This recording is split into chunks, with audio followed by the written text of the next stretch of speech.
альянсы. В это сложное время мы как единый механизм чувствуем единение. Сегодня мы в Сокулукской территориальной больнице. Передо мной главврач Совет Муратбекович, а также замечательная команда медработников. Сегодня от посла Турции в Кыргызской республике, от господина Камиль Ферата, а также от кондитерской фабрики АТА мы передаем 10 концентраторов, 80 коробок самых лучших сладостей и сковородки от поколения Best, маски.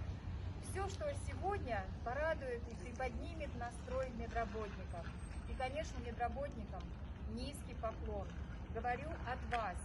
И жму мужественную руку. Спасибо. Всем, кто сегодня помогает, огромное спасибо и низкий поклон.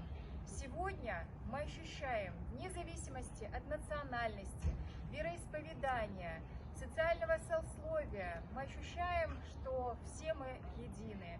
Всем огромное спасибо. Особенно кондитерской фабрике АТА. Вы лучшие.